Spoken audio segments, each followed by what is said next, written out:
बोल जय मम्मी की। वाह क्या सीन है भाई।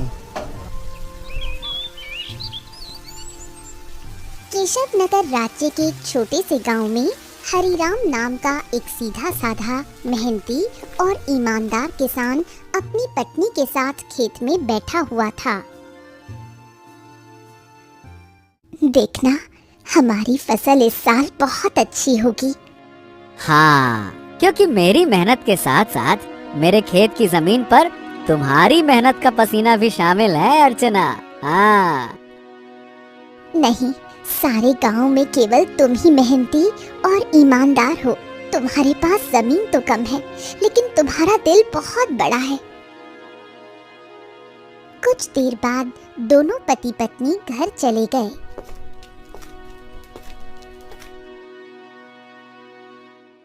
मैं तुम्हें एक बात बताना तो भूल ही गई, घर में लकड़ियां खत्म हो गई हैं। अरे चिंता मत करो, मैं कल सुबह सबसे पहले जंगल में लकड़ियां काटने के लिए ही चला जाऊंगा। ठीक है ना, ले आऊंगा। चलो अब।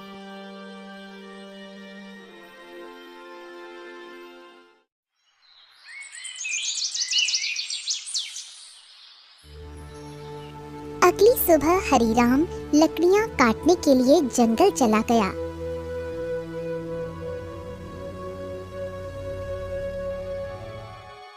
हरिराम एक पेड़ पर कुल्हाड़ी चलाने ही वाला था कि तभी उसने देखा झाड़ियों में एक घायल बंदर करहा रहा था।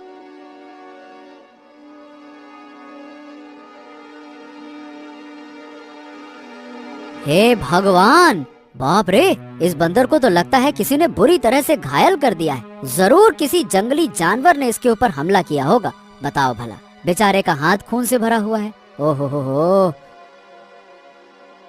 हरिराम बंदर के पास बैठा था।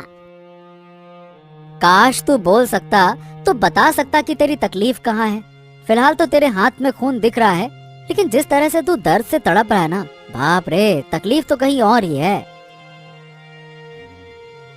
उसी समय वहाँ एक साधु आ पहुँचा। कौन हो तुम और बंदर से क्या बातें कर रहे हो? प्रणाम साधु महाराज, मैं तो बस लकड़ियाँ काटने के लिए जंगल में आया था। इस घायल बंदर को देखा तो इसके ऊपर तरस आ गया।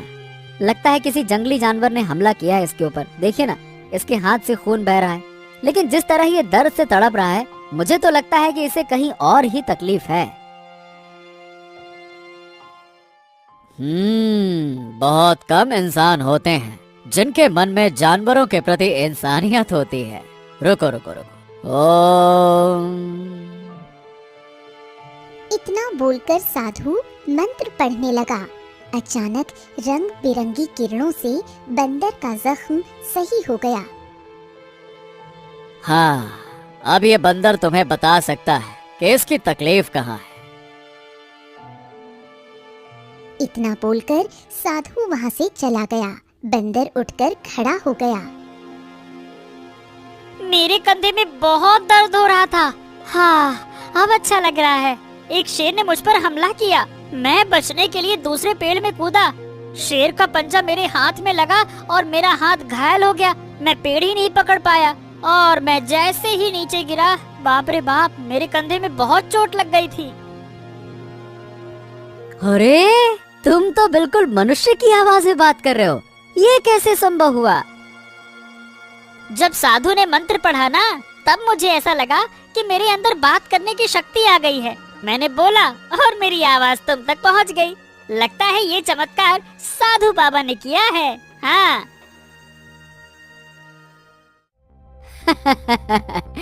अच्छा ये बताओ, तुम मेरे घर पे चलोगे? ओहो, अब तुमने मेरी जान बचाई है तो अब तो मैं तुम्हारे साथ ही चिपक गया हूँ। मतलब मैं तुम्हारे साथ ही रहूंगा। और क्योंकि मैं इंसानों की तरह बात करने लगा हूँ, तो मैं बंदरों से अब तो अलग हो गया हूँ ना। क्या करूँगा उन बंदरों के साथ रहकर? अब तुमसे बातें करूँगा जी भर के। चलो, तुम मेरा कोई अलग नाम भी रख सकते हो। बताओ बताओ, मेरा क्या नाम रखोगे? बड़े मजे की बातें करते हो तुम। चलो ठीक है, मैं तुम्हें आज से गोलू कह के पुकारूंगा। क्यों, कैसा नाम है? अच्छा नाम है ना? हाँ, अच्छा नाम है। चलो चलो चलो चलो घर चलते हैं।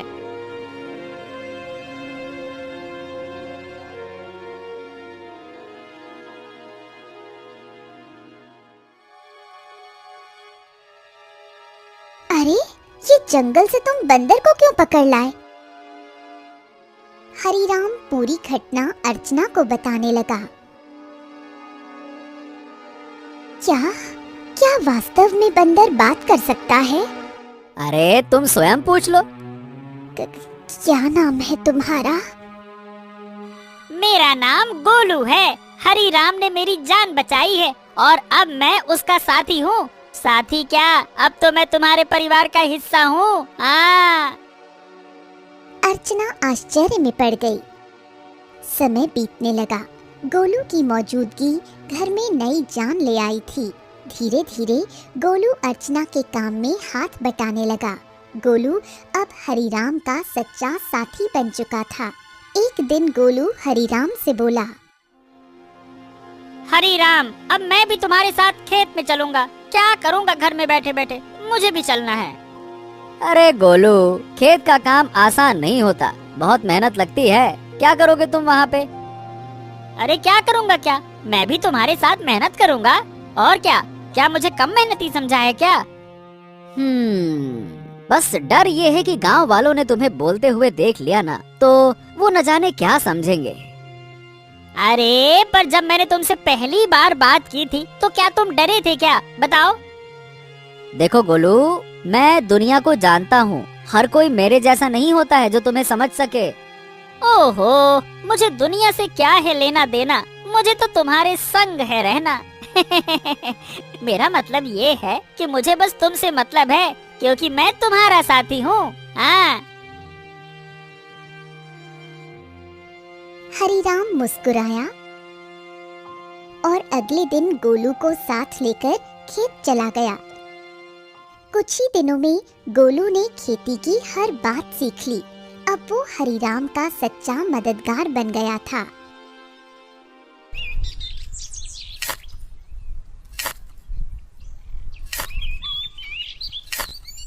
हरीराम, अरे आज की मिट्टी तो बहुत भारी लग रही है।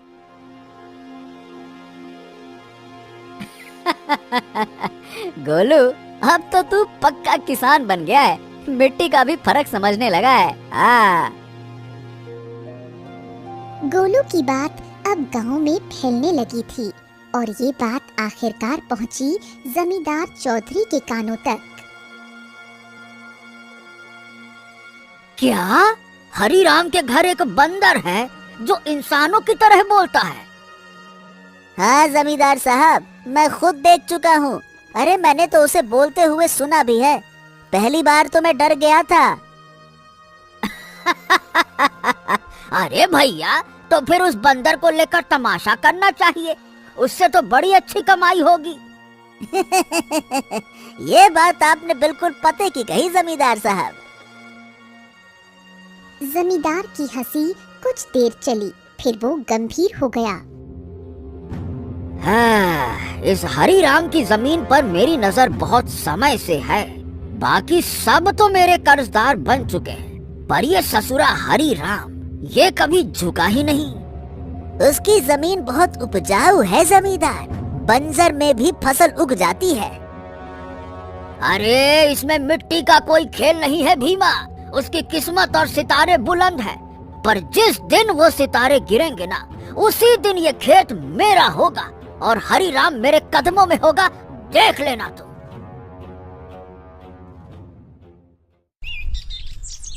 समय ऐसे ही बीतने लगा। एक दिन हरीराम और गोलू जब खेत से घर लौटे तो आंगन में बैठी अर्चना को देखकर दोनों के चेहरे पर चिंता की रेखाएं खिंच गईं। अरे अर्चना, क्या हुआ? ये कैसी खांसी है?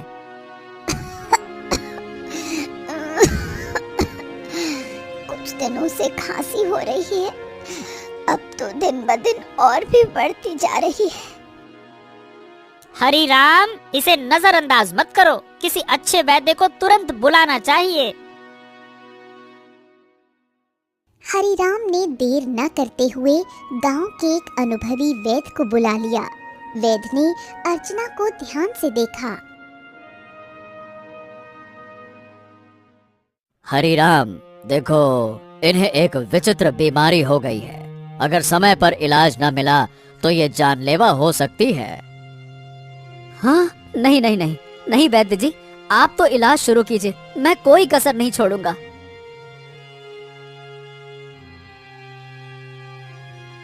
उस दिन से हरिराम का सारा धन अपनी पत्नी के इलाज में लगने लगा। हफ्तों बीतते गए और एक दिन ऐसा आया जब उसकी सारी जमा पूंजी खत्म हो गई। उस दिन हरिराम घर पर अकेला बैठा था।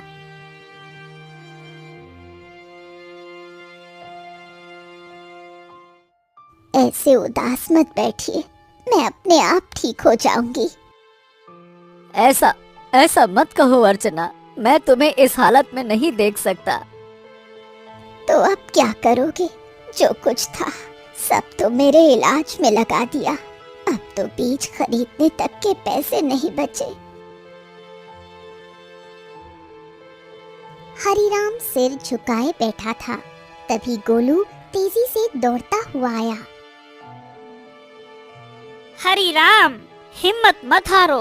तुम्हारे 2 भाई इस गांव में रहते हैं और तुमसे ज्यादा धनी भी हैं। उनसे मदद क्यों नहीं मांगते हो, हैं? हरिराम को ये बात ठीक लगी। उसी शाम वो गोलू को साथ लेकर अपने बड़े भाई केशव के घर गया। ओहो हो हरिराम, क्यों भाई, आज हमारे घर का रास्ता कैसे भूल गए हैं? भैया, अर्चना की बीमारी के बारे में तो अब गांव में सब जानते हैं। मैंने जो कुछ कमाया सब इलाज में लग गया। अब कुछ धन की जरूरत है भैया। तुम तो जानते हो मेरी फसल इस बार खराब हुई है। अब खुद मुझे उधारी लेना पड़ रहा है तो मैं तुम्हें कहां से दूं? हरिराम कुछ नहीं बोला, सिर झुकाकर बाहर निकल आया। अरे वो झूठ बोल रहा था हरिराम, मैंने उसके चेहरे को देखा है, वो देना ही नहीं चाहता था। हाँ जानता हूँ रे गोलू, पर चलो एक और भाई है, उनसे मिलते हैं, चलो। अब दोनों बिरजू के घर पहुँचे। बिरजू ने दरवाजा खोला और हरिराम को देखकर चौंक गया। ओ हरिराम, आज भाई की याद कैसे आ गई? भैया भैया, मेरी पत्नी अर्चना बहुत बीमार है, थोड़ा सा धन चाहिए इलाज के लिए। क्या? अरे बंटवारे में वैसे भी तुझे ज्यादा जमीन मिल गई थी, उसे बेच नहीं देता? मेरे पास धन का पेड़ लगा है क्या जो मांगने चला आया? झूठ मत बोलो भैया, सच तो यह है कि तुमने और केशव भैया ने मेरे हिस्से की जमीन भी दबा ली थी। मुझे 6 बीघा जमीन मिलनी थी, बस 2 बीघा मिली है, 2 बीघा। अरे निकल जा यहाँ से, अगर कर्ज लेना है तो जमींदार के पास जा, मुंह उठा के चले आते। भाग यहाँ से।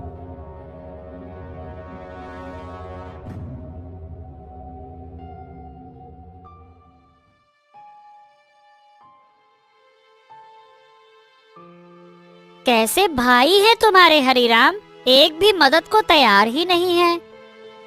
हाँ, इस दुनिया में इंसान ऐसे ही होते हैं, मतलबी, अपना पराया कुछ नहीं देखते। तो अब क्या करोगे?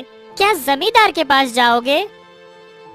हाँ, मजबूरी है गोलू, मैं नहीं जाना चाहता था, इसीलिए तुम्हारे कहने पे भाइयों के पास गया। अब तुम ही बताओ, मेरे पास और क्या रास्ता बचा है, बताओ।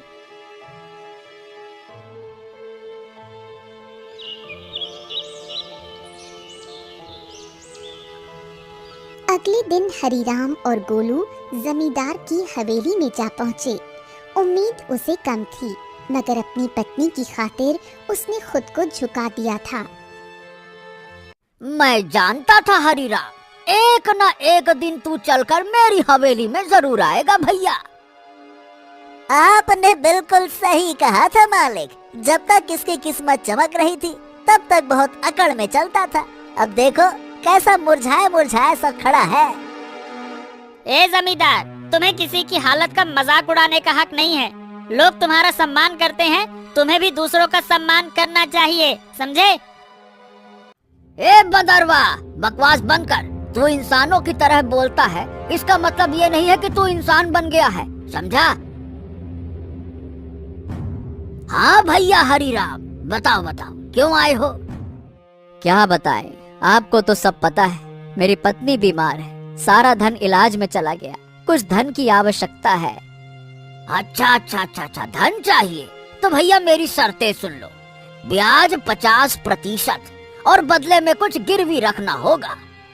हाँ, मेरे पास कुछ बचा है क्या जो गिरवी रखूं? जो सोने के आभूषण थे वो भी इलाज में बिक चुके हैं। अरे है ना, क्यों नहीं है? तेरे पास 2 बीघा जमीन है, भैया उसे गिरवी रखो। वक्त पर कर्ज चुकाएगा तो जमीन तेरी वरना मेरी, सीधा हिसाब। बोलो भैया। हरिराम सोच में पड़ गया। उसे अपनी पत्नी का जीवन बचाना था, मगर कीमत बहुत बड़ी थी। अरे ये तो सरासर अन्याय है। तुम किसी की मजबूरी का फायदा उठा रहे हो। ऐसे तो हरिराम कभी कर्ज ही नहीं चुका पाएगा। ए हरिराम, पहले तो तू इस अपने पालतू बोलने वाले बंदर को ले जा यहाँ से, नहीं तो मेरा मन बदल गया तो हो गया तेरा काम। जब से आया है पटार पटार पटार पटार। चुप कर। हरिराम चलो मेरे साथ, ये कर्ज मत लो, चलो। गोलू, मेरे पास अब और कोई चारा नहीं है। अरे तुम बस चलो तो, मैं तुम्हारी मदद करूंगा ना।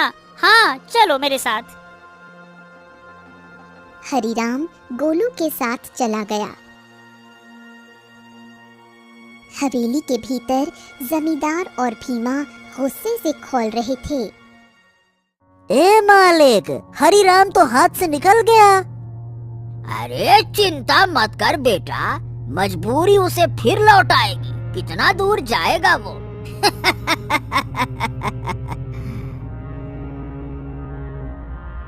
हरिराम गोलू के साथ घर पर आ पहुंचा और गोलू तुरंत वहां से चला गया। शाम तक गोलू लौटकर नहीं आया। हरिराम और अर्चना की चिंता बढ़ने लगी। गोलू अब तक क्यों नहीं आया? कहीं जमींदार ने उसे कुछ कर तो नहीं दिया? अरे पता नहीं कहाँ गया। मेरा मन भी बड़ा बेचैन है। रात बीत गई। सुबह सूरज की किरणों के साथ ही गोलू वहां पहुंचा, हाथ में एक चमकती जड़ी बूटी के साथ। अरे गोलू, तू कहाँ था? हमें लगा कहीं तुझे कुछ हो तो नहीं गया। अरे मैं जंगल गया था उन साधु महाराज को ढूंढने जिनसे मुझे बोलने की शक्ति मिली थी। उन्हें मैंने सारी बात बताई और उन्होंने दया करके ये जड़ी बूटी दी है। उन्होंने कहा है कि इससे बड़ी से बड़ी बीमारी ठीक हो सकती है। हाँ। गोलू ने वो जड़ी बूटी अर्चना को दे दी। कुछ देर बाद अर्चना की आंखों में चमक लौट आई। मुझे बिल्कुल स्वस्थ महसूस हो रहा है, जैसे मैं कभी बीमार ही नहीं थी। हाँ। अर्चना, तुम्हारी खांसी भी ठीक हो गई। और गोलू, तू तो हमारे लिए देवता बन गया। अगर तू नहीं होता तो मैं जमींदार से कर्ज लेकर अपनी खेती भी खो बैठता।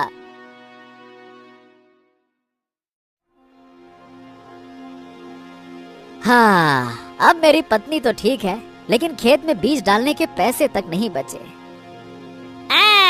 मैं जानता था कि अर्चना के ठीक होने के बाद तुम्हें बीज की जरूरत पड़ेगी, इसीलिए मैं साधु महाराज से बीज भी लेकर आया हूँ। हाँ, ये देखो। क्या बीज?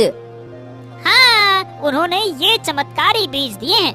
अब देखो, अगर तुम इन्हें अपने खेत में बो दोगे तो ऐसी फसल उगेगी जो पूरे राज्य में किसी ने नहीं उगाई होगी, और सबसे पहले तुम्हारी फसल ही तैयार होगी। हाँ, मजा आ गया ना?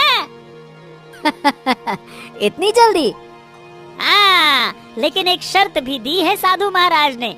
जब तुम्हारा समय अच्छा हो जाए तब तुम उन लोगों की मदद करना जो जमींदार के कर्ज में दबे हुए हैं। अरे मित्र गोलू, गोलू गोलू गोलू, तू मेरा सच्चा साथी निकला। हम दोनों मिलकर अच्छे से खेत में फसल बोएंगे। चल मेरे भाई।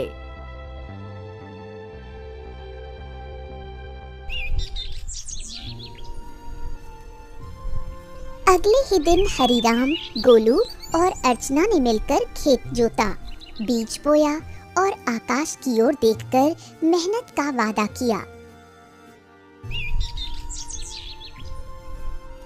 कुछ ही दिनों में हरिराम के खेत में ऐसी फसल लहराई जैसे किसी ने पहले कभी नहीं देखी थी। गांव वाले चकित रह गए। अरे देखो रे देखो, हरिराम के खेत में तो जैसे सोने जैसी फसल लहरा रही है। हाँ हाँ हाँ हाँ हाँ। हाँ, हमारी फसल तो अभी जामी भी नहीं है और इसकी तो फसल भी तैयार हो गई। और उसकी बीवी अर्चना, जो कि महीनों बीमार रही, अब रोज खेत में काम करती है। भैया, ये तो कोई चमत्कार ही लगता है।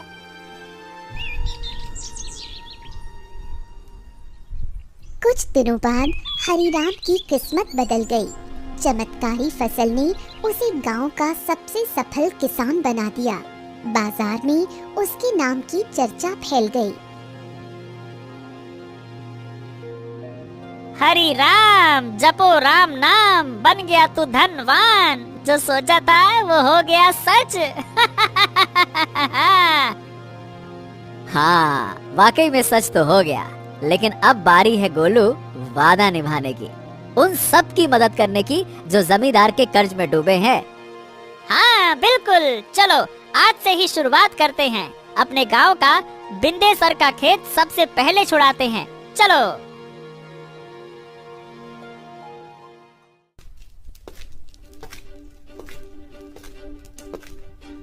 हरिराम और गोलू ने अपना मुनाफा इकट्ठा किया और एक एक कर गांव वालों का कर्ज चुकाने लगे। बिंदेसर, भोलू, रज्जो सभी ने अपनी जमीन वापस पाली। हरिराम भैया, आज आपने हमें नया जीवन दे दिया। सही बताओ, बिल्कुल, बहुत बहुत धन्यवाद। गांव में खुशी लौटने लगी, लेकिन जमींदार के चेहरे पर उदासी छा गई। ये सब देखकर जमींदार गुस्से से अपने साथी भीमा से बोला, हाँ, ए भीमा, तू देख रहा है ना कि क्या हो रहा है? हाँ मालिक, हरिराम ने सबके कर्जे चुकाने शुरू कर दिए हैं। अगर यही चलता रहा तो एक दिन तो मेरी जमींदारी ही खत्म हो जाएगी और मेरा दबदबा भी खत्म हो जाएगा। आप तो आदेश दीजिए मालिक की करना क्या है। अब बहुत हो गया भीमा, अगर ये हरिराम ऐसे ही सबकी जमीन छुड़वाता रहा तो मेरा क्या बचेगा? मेरा दबदबा, मेरी हवेली है। अरे मालिक, आप तो बस आदेश कीजिए, कल ही उसका काम तमाम कर दूंगा। सब खेत में काम करते हैं, वही खत्म कर दूंगा। कहिए।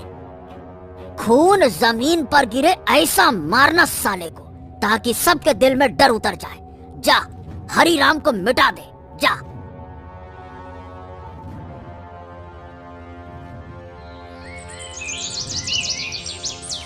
सुबह का सूरज उगा, लेकिन किसी तूफान से पहले की शांति जैसा लग रहा था। हरिराम खेत में बीजों को देख रहा था, जो अब सोने जैसे चमकते दिखते थे। अरे गोलू, देख तो, ये फसल तो जैसे गाना गा रही हो। तुम्हारे हाथ की छुअन में जादू है। हाँ बिल्कुल सही कह रहे हो मित्र। इस बार की फसल सोने की फसल जैसी उगती हुई दिख रही है। वाह वाह वाह वाह वाह वाह। इतना बोलकर अचानक गोलू एक ओर हट गया। सच तो ये था कि गोलू को किसी की आहट की भनक लग चुकी थी। तभी वहां जमींदार और भीमा आ पहुंचे। भीमा के हाथ में लंबा बर्छा था। हरिराम झुका हुआ था। अब भुगतो किसान। जैसे ही भीमा ने हरिराम की ओर बर्छा फेंका, एक छलांग, एक चीख, एक वार, लेकिन हरिराम पर नहीं, गोलू पर। गोलू! नहीं नहीं, ये क्या किया तूने? तुम्हारे लिए मित्रता का मतलब सिर्फ साथ नहीं होता, कभी कभी बलिदान भी होता है। तूने मेरी जान बचाने के लिए अपनी जान दांव पर लगा दी। क्योंकि तुम मेरे साथी हो और मैं तुम्हारा।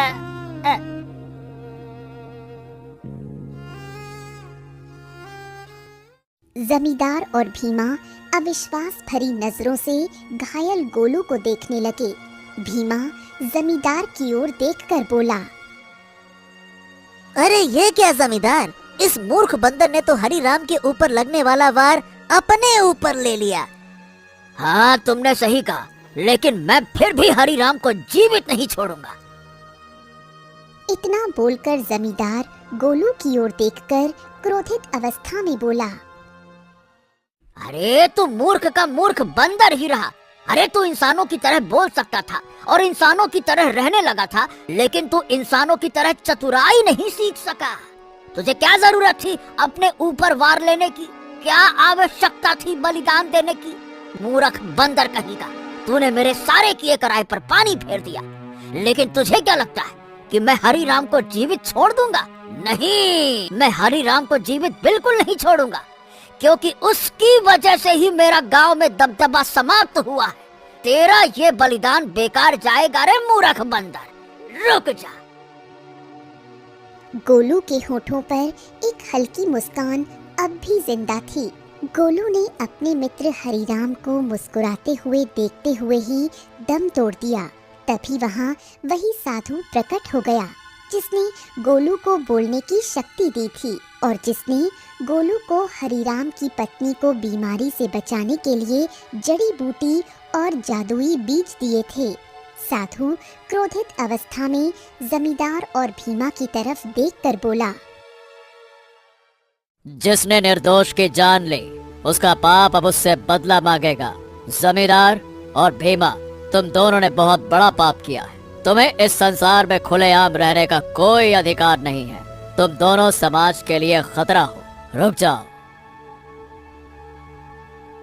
इतना बोलकर साधु की क्रोधित आंखों से रंग बिरंगी किरणें निकलकर भीमा और जमींदार के शरीर पर पड़ने लगी और अगले ही पल उनके शरीर में आग लग गई।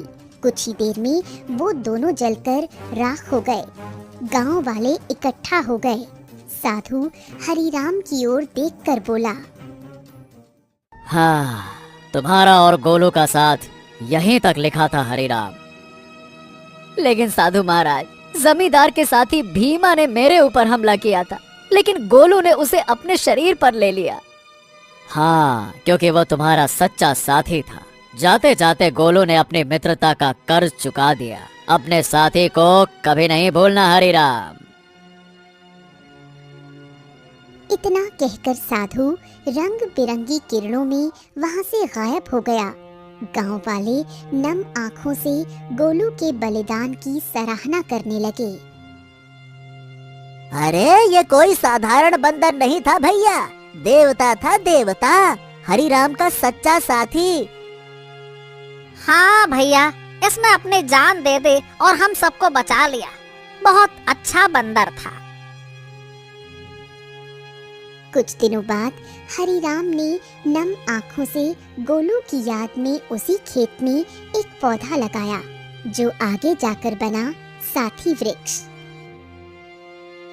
गोलू, तेरे बिना सब अधूरा लगेगा, लेकिन तू मिटा नहीं। तू हर उस फसल में है जो इस धरती से उगेगी। कभी कभी सच्चा साथी इंसान नहीं होता, वो एक जानवर हो सकता है जो बिना शर्त प्रेम करे, रक्षा करे और अगर जरूरत पड़े तो जीवन भी दे दे।